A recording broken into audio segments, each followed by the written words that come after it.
The envelope arrived on a Tuesday in March, heavy cream cardstock with gold foil lettering. Inside, an invitation to my sister Lauren's wedding, set for June 15th at the Grandview Estate. The kind of venue that requires a $50,000 deposit just to book the date. I held it in my hands, studying the elaborate calligraphy, and wondered how she was paying for all this. Lauren worked as a marketing coordinator making maybe $55,000 a year. Her fiancé, Trevor, was a personal trainer. Combined, they pulled in perhaps $90,000 annually. This wedding looked like it cost six figures. Did you get yours? Mom's voice came through my phone that evening, breathless with excitement. Just opened it, I said. Isn't it gorgeous? Lauren's been planning this for months. The venue, the flowers, the catering, everything's top tier. She deserves it after everything she's been through. Everything she'd been through. Mom's favorite phrase when it came to Lauren. My sister had dated Trevor for 2 years before he proposed. Apparently, waiting for a proposal qualified as suffering in our family. How's she affording all this? I asked carefully. Mom's pause was telling. Well, Dad and I helped where we could. And Lauren's been very smart about her savings. She's always been so responsible with money. Responsible. Right. Lauren had borrowed $3,000 from me 4 years ago to cover rent and never paid it back. She'd maxed out 2 credit cards before she was 25. Last year, she'd asked Dad to co-sign a car loan she was already behind on. But sure. Responsible. That's great, I said neutrally. I'm happy for her. We all are. And Jade, I know you two have had your differences, but this is Lauren's day. Please try to be supportive. Our differences.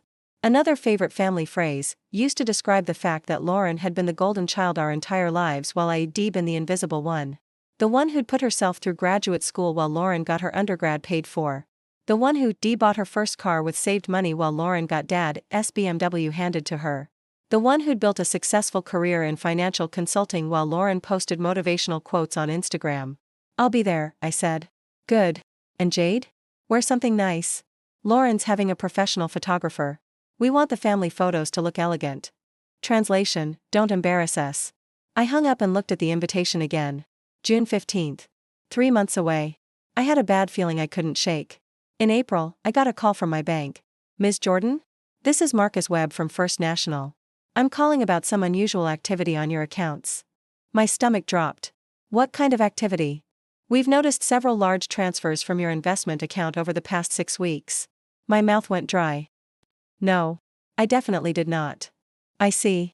The transfers were made using your login credentials and security questions, but they originated from an IP address in Seattle. Do you live in Seattle? No. I'm in Portland. My hands were shaking. Where did the money go? To an account belonging to a Lauren Jordan. Is that? My sister. Marcus was quiet for a moment. I see. Ms. Jordan, we'll need to file a formal fraud report. This is a serious matter. Lauren had stolen $89,000 from me. $89,000. I sat in my apartment, staring at the wall, trying to process it. How had she accessed my account? How had she known my security questions? How had she? And then I remembered. 2 years ago, Thanksgiving dinner. Lauren had been complaining about identity theft, talking about how important it was to have secure passwords and backup information. What would you even use as security questions? She'd asked the table. Like, what was your first pet's name? Where did you meet your spouse? We'd all laughed and shared our answers. Mom's first dog was Rusty. Dad's first car was a Mustang. And I'd said my first pet was a rabbit named Clover, and I'd met my college boyfriend at a coffee shop called Brew Haven. She'd memorized my security answers. Over Thanksgiving turkey. I called Marcus back. I want to file the report. All of it. Understood. We'll need you to come in and sign some documents. Miss Jordan, I have to ask, do you want to press criminal charges? This is your sister. I closed my eyes. Pressed criminal charges against Lauren? Mom would never forgive me. Dad would call me vindictive. The whole family would say I was jealous, petty, cruel. Let me think about it, I said. Of course. But Miss Jordan? The longer you wait, the harder it becomes to recover the funds. I didn't confront Lauren immediately. I needed to understand the scope first, needed to see what else she'd done. I logged into my investment account, after changing every password and security question, and reviewed the transaction history. January 15th, $15,000 withdrawn. Notation, venue deposit. February 3rd, $22,000 withdrawn. Notation, catering and bar service.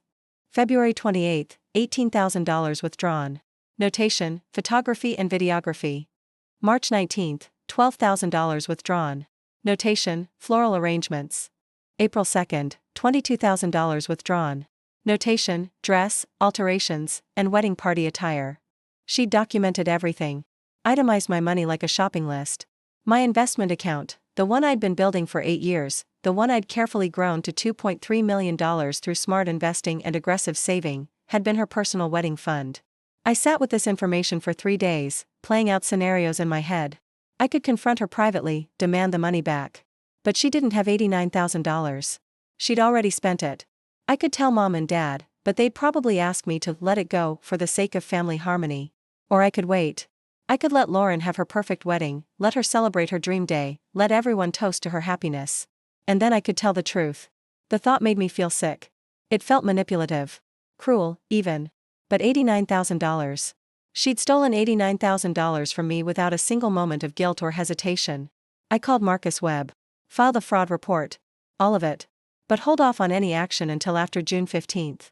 Ms. Jordan, I'm not sure that's advisable. June 16th, I said firmly. Not a day before. Can you do that?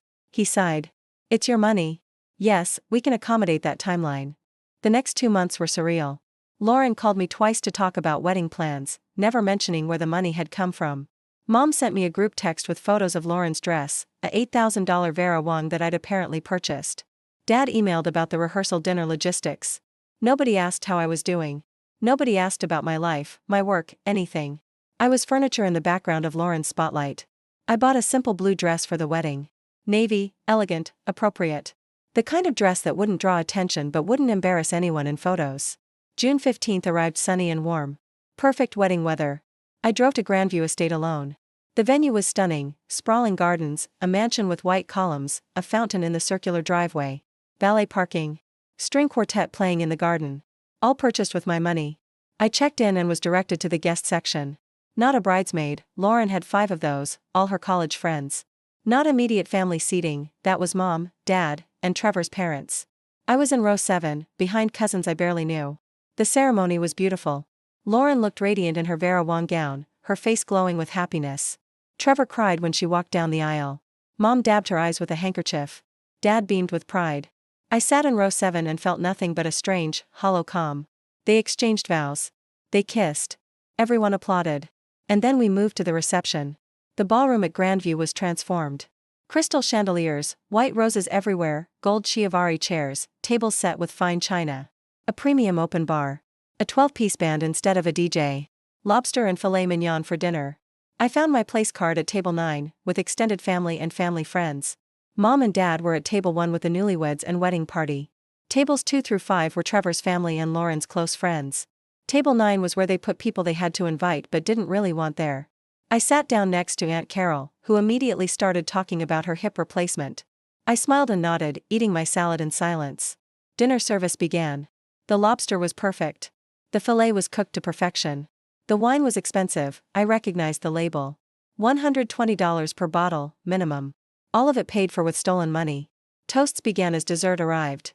Trevor's best man told a funny story about how they met at the gym. Lauren's maid of honor cried through a speech about their college friendship. Dad stood up, slightly drunk, and talked about how proud he was of his little girl. Lauren has always been special, Dad said, his voice thick with emotion. From the moment she was born, we knew she was destined for great things. Smart, beautiful, kind, everything a father could want. And now she's found her perfect match in Trevor. I couldn't be happier. Everyone applauded. Mom was crying. Lauren blew Dad a kiss. Nobody mentioned me. Not once. I pulled out my phone under the table and checked my email. Marcus Webb had sent a message that morning, "Everything is prepared per your request. I'll be available by phone all day if needed." I looked up at the head table. Lauren was laughing, her hand on Trevor's arm, completely carefree. She thought she'd gotten away with it. She thought I didn't know. My phone rang. The number was Marcus Webb's direct line. Perfect timing. I answered. "Hello? Miss Jordan, this is Marcus Webb from First National. I apologize for calling during the evening, but we have an urgent matter regarding your investment account." His voice was loud enough that Aunt Carol glanced over. I stood up and walked toward the hallway, but Marcus continued speaking, his voice professional and clear. "We've completed our investigation into the unauthorized transfers totaling $89,000 from your account. The transactions were definitively fraudulent. We need your authorization to proceed with criminal charges and account recovery." I'd reached the hallway, but several guests had turned to look. The band was between songs. Marcus's voice carried in the sudden quiet. Additionally, we need to discuss the broader security of your $2.3 million portfolio. Given the nature of this breach, we recommend immediate action. I saw Mom's head turn. Saw her eyes widen. $2.3 million. Your $2.3 million portfolio, Marcus repeated, following the script we'd rehearsed. We'll need to transfer everything to new accounts with enhanced security. The individual who accessed your account, Lauren Jordan, used sophisticated methods to bypass our security protocols. Shall we proceed with pressing charges? The ballroom had gone completely silent. The band had stopped. Guests were staring. I looked directly at the head table. At Lauren, whose face had gone from rosy and happy to dead white in seconds. Yes, I said clearly, loudly enough for everyone to hear. Press charges. All of them. Lauren stood up, her veil slipping. Jade, wait. You stole $89,000 from my investment account, I said. My voice was calm. Steady. You accessed my personal financial information and transferred nearly $90,000 without my knowledge or permission. You used my money to pay for this wedding. The gasps were audible. Trevor looked confused. What? Lauren, what is she talking about? It's not, I didn't. Lauren's voice was shaking. Mom rushed over. Jade, what are you saying? What's happening? I held up my phone, showing the screen. My financial advisor is on the line. Lauren used my security question answers, the ones I gave at Thanksgiving 2 years ago, to access my account. Dad appeared beside Mom. That's impossible. Lauren wouldn't. The venue deposit was $15,000. Catering was $22,000. Photography was $18,000. Flowers were $12,000. Her dress and the wedding party attire were another $22,000. She documented everything. I pulled up my account history on my phone and turned the screen toward them. Would you like to see the transaction records? Lauren started crying. Jade, please. I was going to pay you back. I swear, you were just stealing from me. My voice was still calm. I felt unnaturally composed, like I was watching this happen to someone else. You accessed my account without permission. You took money that wasn't yours. You spent it on a party. That's theft. Trevor stood up, his face red. Lauren, is this true? She couldn't answer. She just stood there in her $8,000 dress, tears streaming down her face, her perfect day crumbling around her. Marcus's voice came through the phone. Miss Jordan, should I proceed with filing criminal charges? Every eye in the ballroom was on me. Mom grabbed my arm. Jade, think about what you're doing. This is your sister. This is her wedding day. You can't. She stole $89,000 from me, Mom. $89,000. That's a felony. But she's family. I looked at my mother. Really looked at her. When has she ever treated me like family? Mom's mouth opened, but nothing came out. I turned back to the phone. Yes, Marcus. File the criminal report. I want full prosecution. Understood. We'll have the authorities contact you within 24 hours. I'm sorry this happened, Ms. Jordan. So am I. I hung up. The ballroom was dead silent. 200 guests stared at the head table, where Lauren was sobbing into her hands. Trevor stood beside her, looking lost. Mom was pale. Dad's face was red with anger, but he couldn't seem to find words. One of Trevor's relatives stood up. Did she really steal $89,000? From my investment account, I confirmed. Every detail is documented. Another guest pulled out their phone. Within seconds, I knew the story was spreading. Screenshots of shocked faces. Whispered phone calls. The wedding of the year was becoming the scandal of the year in real time. Lauren finally spoke, her voice broken. Jade, I'm sorry. I'm so sorry. I didn't think, I thought you wouldn't notice, you have so much, and I just wanted one perfect day. You thought I wouldn't notice $89,000. Your account is worth millions. I saw the balance when I logged in. $2.3 million, Jade. You have more money than our entire family combined, and you never said anything, you just let us all think you were some boring consultant making normal money, and I needed this, I deserved this. She stopped, realizing what she'd just admitted. She'd seen my account balance. She'd known exactly how much she was stealing.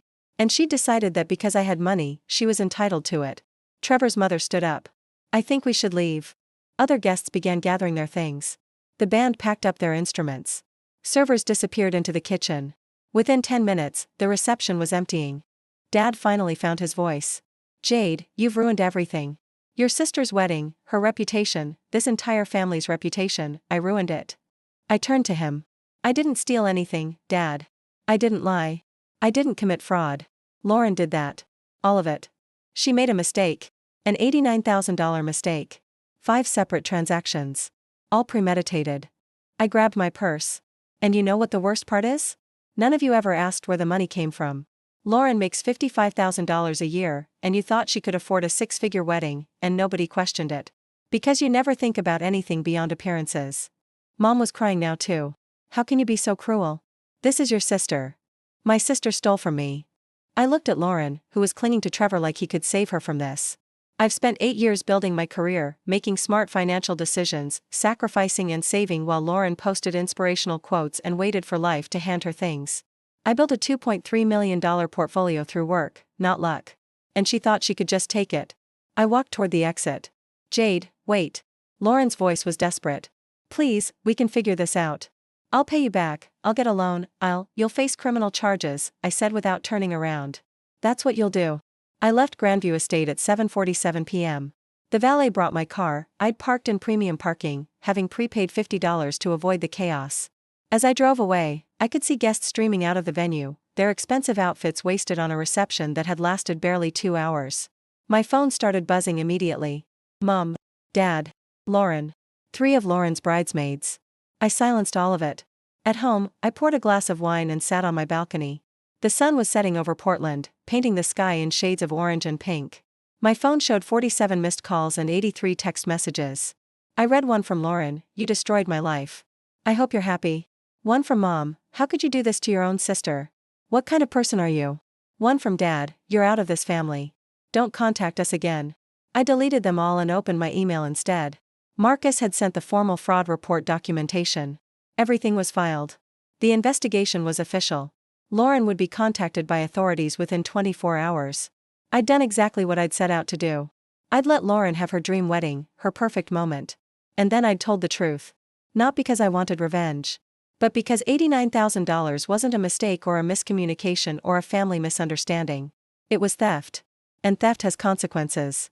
3 weeks later, I got a call from Lauren. I almost didn't answer, but curiosity won. "What?" I said. Her voice was small. Defeated. The prosecutor offered me a plea deal. 3 years probation, restitution, community service. My lawyer says I should take it. You should. Trevor left me. She said it flatly, without emotion. 2 days after the wedding.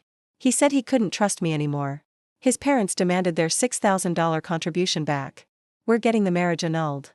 I said nothing. Mom and Dad are furious. At you, at me, at everyone.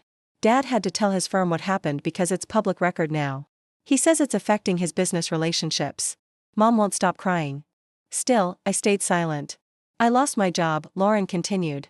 They said having an employee facing criminal charges was a liability. I'm living in Mom and Dad's basement. I'm 29 years old, and I'm living in a basement because I stole from my sister. Yes, I said simply. You did. I'm sorry. Her voice cracked. Jade, I'm so sorry. I know you probably don't believe me, but I am. I convinced myself it wasn't really stealing because we're family, because you had so much and wouldn't miss it, because I deserved one perfect day after everything. After everything? I interrupted. After what, Lauren? After Mom and Dad paid for your college while I took loans? After you got Dad's car while I bought my own? After you spent your 20s having fun while I built a career? What did you go through that entitled you to my money? Silence. I was jealous, she whispered finally. Of you. Of how smart you are, how successful, how you did everything right while I just existed. I wanted something that was mine, something perfect, something that would make me special. And when I saw your account balance, I thought you wouldn't miss it. That it wouldn't matter to you. It mattered. I know. I know it did, and I'm sorry. I don't expect you to forgive me. I don't even deserve to ask. But I wanted you to know that I understand now. What I did to you. What I took from you. It wasn't just money. She was right about that. She'd taken my trust. My family. My peace. But she'd also given me something, clarity. I hope you figure out your life, Lauren, I said. I really do. But we're done. Don't contact me again. I hung up before she could respond. For months after the wedding, I got a check in the mail from the prosecutor's office. It would take 39 months. I deposited the check and went back to work. My career was thriving. I'd been promoted to senior financial consultant with a $40,000 raise. My investment portfolio had recovered from the theft and was growing steadily. I'd started dating someone I met through work, someone kind and honest who didn't steal. Mom called once, 3 months after the wedding. Your father's retiring early, she said stiffly. The stress of Lauren's situation affected his health. We're moving to Arizona. We wanted you to know. Okay. That's all you have to say? What else is there?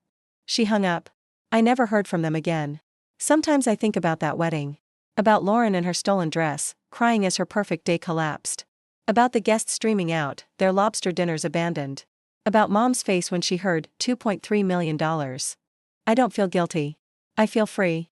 Because for 29 years, I'd been the invisible daughter, the boring one, the one who didn't matter. I'd watched Lauren get celebrated for existing while I got ignored for achieving. And when she stole from me, when she literally took my money and spent it on herself, she finally showed everyone exactly who we both were. I didn't ruin her wedding. She did. I just made sure everyone knew the truth. And sometimes, the truth is the most perfect gift you can give. Even at a wedding.